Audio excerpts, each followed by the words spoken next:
Bonjour chers frères et sœurs, bienvenue donc à cette séance vidéo du CEMAD. Là, je suis au Parlement européen sur un bateau. Donc c'est là que nous allons donc nous entretenir. Alors je suis Urbain Cuyard pour ceux qui ne me connaissent pas, fondateur donc du CEMAD et du SMC. Alors ce matin nous allons parler donc d'un texte. Et ce texte c'est dans Matthieu 22 verset 39. Qui nous dit tu aimeras ton prochain comme toi-même.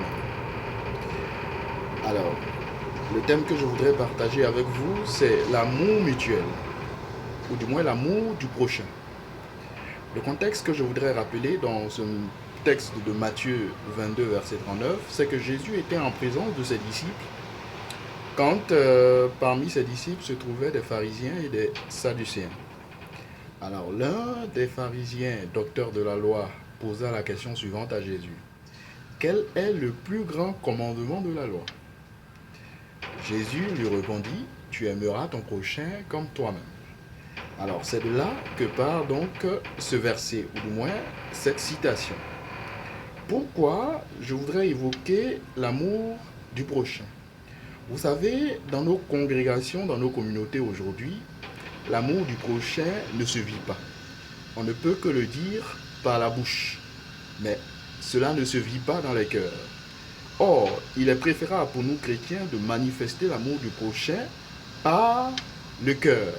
Et lorsque cela est attaché à notre cœur, cela est d'autant plus vivant. Et nous le constatons. Et ce que je voudrais ici dire, c'est que l'amour du prochain implique plusieurs éléments, implique plusieurs dimensions. Dans un premier temps, ceux d'ailleurs que je vais relever, d'ailleurs les éléments que je vais relever maintenant, ne sont pas des éléments, je dirais, suffisants. Il peut en avoir d'autres, mais je voudrais juste vous donner une idée et bien des éléments qui peuvent paraître ou qui peuvent apparaître. Dans un premier temps, l'amour du prochain implique le partage. On peut le lire dans Ésaïe 58, verset 7 et dans Matthieu 25, verset 35. Vous savez, chers collaborateurs, chers amis, lorsque nous n'avons pas au cœur de notre vie le partage, il est beaucoup plus difficile pour nous d'avancer. Il est beaucoup plus difficile pour nous de voir notre vie s'améliorer. Parce que lorsque tu partages avec l'autre, non seulement tu lui apportes une réjouissance, mais une bénédiction, ce qui aussi te réjouit. L'amour du prochain implique, en deuxième lieu, le pardon. On peut le lire dans Matthieu 6, verset 12 et dans Matthieu 6, verset 14 à 15. Je voudrais profiter de ce moment pour demander pardon à tous ceux que j'ai offensés et ceux qui m'ont offensé. Vous savez, dans toute relation, s'il n'y a pas de pardon, il ne peut y avoir de réconciliation, il ne peut y avoir d'unité. Une unité solide, paisible, garantissant une stabilité profonde et durable. Raison pour laquelle il est important pour nous d'accepter et de pardonner. D'accepter de pardonner et de pardonner. Et dans un foyer, dans une relation conjugale, lorsque l'homme et la femme ne parviennent pas au pardon, vous comprenez qu'il ne peut avoir, n'est-ce pas, de bonheur. Les enfants ne peuvent se réjouir. C'est pour ça qu'il est impérieux d'accepter de pardonner et d'accepter de pardonner. C'est important. C'est en cela que nous verrons effectivement notre vie conjugale aller de l'avant. Ensuite, l'amour du prochain implique, en troisième lieu, les visites mutuelles. On peut le lire dans Jacques 1, verset 27. Frères et sœurs, nous sommes appelés à nous visiter mutuellement. Chers amis, nous sommes appelés à nous visiter mutuellement. Mais si nous ne nous visitons pas, comment peut-on parvenir à consolider, je dis bien à consolider, la relation amicale ou la relation fraternelle existante parmi nous? Je donne un exemple simple. Dans le passé, j'avais pour habitude de visiter une jeune sœur.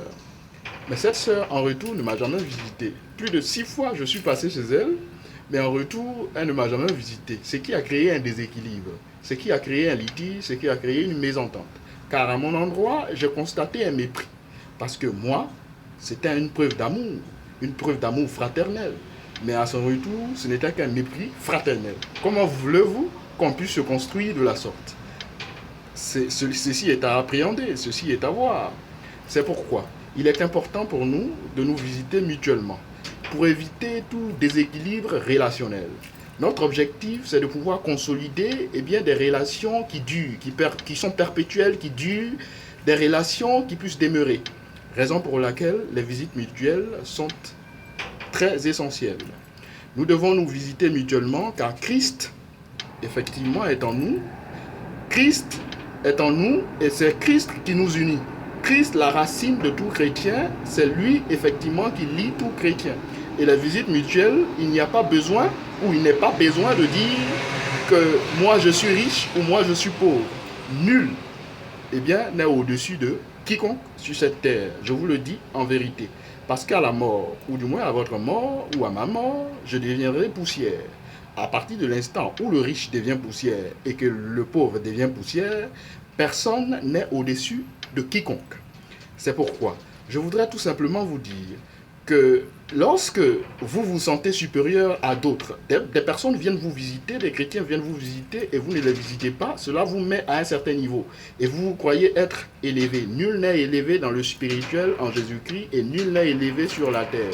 Je vous le dis, c'est une ferme conviction que je partage avec vous. Nul n'est élevé. Tous, nous deviendrons poussière, nous partirons de ce monde de la même manière. Raison pour laquelle le pauvre ne doit pas penser qu'il est différent du riche. Non. Celui qui a une position sociale élevée sur cette terre n'est rien, rien du tout. Il est au même niveau que le pauvre. De même que le pauvre n'est rien, le riche aussi n'est rien. Voilà. C'est effectivement mon approbation ou du moins mon appréhension des choses que je partage avec vous. En dernier lieu, l'amour du prochain implique le fait de se réjouir de la joie de l'autre, même de l'ennemi. Si l'ennemi se réjouit, il nous appartient aussi de nous réjouir comme lui.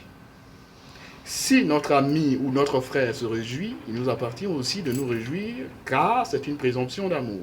On peut le lire dans Proverbe 24, verset 17.